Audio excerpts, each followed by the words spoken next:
Meus queridos irmãos e irmãs, mais uma vez saúdo a todos e os convido agora a acolhermos a palavra de Deus deste domingo, que nos fala de esperança, nos fala também de coisas futuras e responde a uma interrogação que é nossa, que é dos primeiros cristãos e que é da humanidade, de todo ser humano. E com a morte, o que acontece? E depois da morte, o que haverá? Foi para responder a essas perguntas que São Paulo escreve na carta aos Tessalonicenses, como nós ouvimos na segunda leitura. Essa comunidade que São Paulo tinha fundado na Grécia, Tessalônica, estava numa expectativa ansiosa pela segunda vinda de Jesus, como de fato era um pouco geral em todas as comunidades do início da igreja. Esperava-se que Jesus glorioso voltasse logo para levar os seus consigo. E essa comunidade manifestou esta preocupação. E aqueles que já morreram vão perder esse encontro? E como será conosco se nós ainda estivermos vivos? Como será este segundo encontro? São Paulo responde a partir da fé. Primeiramente, a certeza da nossa esperança na ressurreição, a partir da ressurreição de Jesus. Faz parte da nossa fé, parte da nossa maneira cristã de entendermos a existência humana. A vida neste mundo é breve, ela passa dia mais, dia menos. Mas não termina tudo. Para nós que temos fé, esperança no Evangelho, nas palavras de Deus, nós sabemos que Deus prepara a vida em plenitude para aqueles que o acolhem, aqueles que aceitam a mão estendida de Deus e esta promessa da salvação e põem fé em Deus. Baseados, portanto, na ressurreição de Jesus, São Paulo responde: como Cristo morreu e ressuscitou, também nós que temos parte com Cristo, mediante o batismo, um dia morreremos, mas ressuscitaremos. Quando, como? Isso é com Deus. Não precisa ter pressa ou querer responder imediatamente, porque isso está na providência de Deus. E por isso São Paulo diz: aqueles que já morreram, eles também vão ter o encontro com Cristo ressuscitado. E aqueles que ainda estiverem vivos quando Cristo voltar, eles serão, claro, acolhidos por Cristo, como os que já faleceram. Aqui nós tocamos então hoje num ponto da nossa esperança cristã. São Paulo diz em outro lugar: se nós temos fé em Deus apenas para esta vida, para este mundo, nós somos uns pobres coitados. Mas não, diz São Paulo, nós não cremos apenas para esta vida.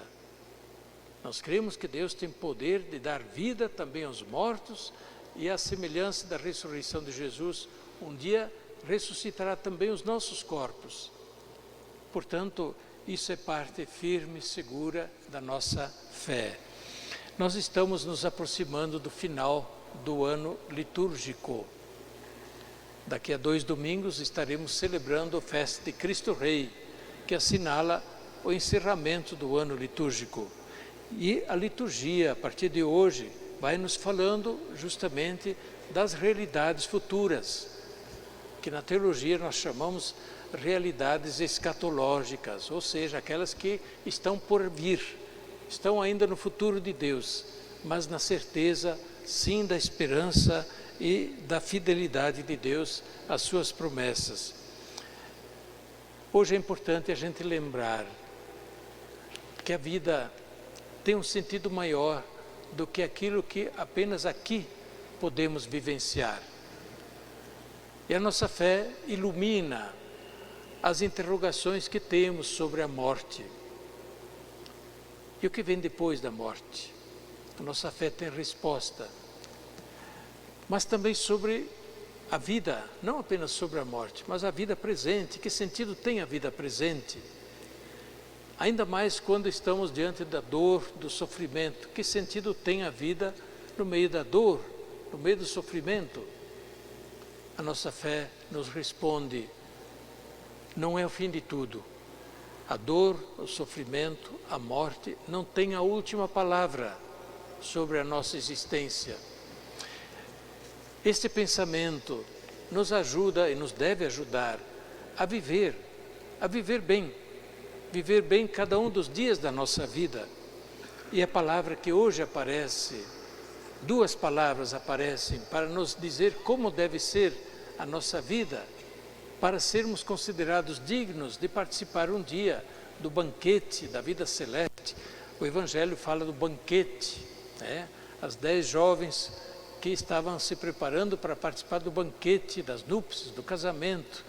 E 5 participam, 5 não, porque 5 foram prudentes, previdentes, se prepararam para participar. A primeira leitura fala da prudência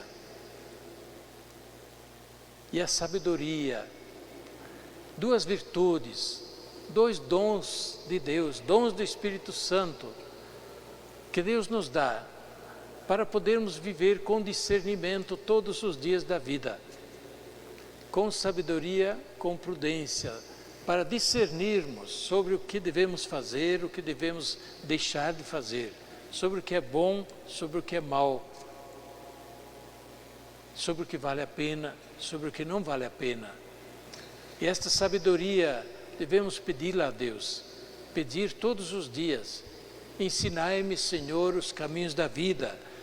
Como cantamos no Salmo: a minha alma tem sede de Deus, Senhor, sacia a minha sede. Tenho sede de Ti, eu Te busco todos os dias. Este buscar Deus todos os dias é viver com sabedoria e viver também com prudência. O Evangelho tem a outra palavra: vigilância, vigiai, diz Jesus. Vigiar, nós sabemos dos guardas na rua que vigiam, mas a palavra vigiar tem um outro sentido de estar acordados. O contrário de vigiar seria dormir ou cochilar, e por isso não estar atentos.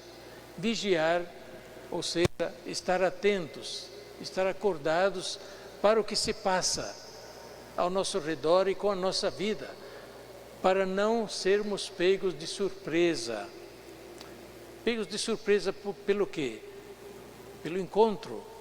Não perder o encontro. As jovens que não estavam preparadas, foram imprevidentes, não vigilantes, perderam o encontro com o noivo e por isso não puderam participar da festa na parábola de Jesus. Jesus recomenda: sejam previdentes, sejam vigilantes, para não perder este encontro. E este encontro é todos os dias que acontece. Deus atravessa todos os dias os nossos caminhos.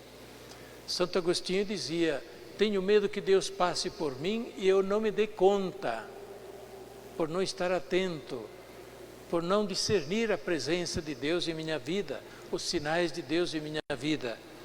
Estar prontos e preparados, sim, para a morte.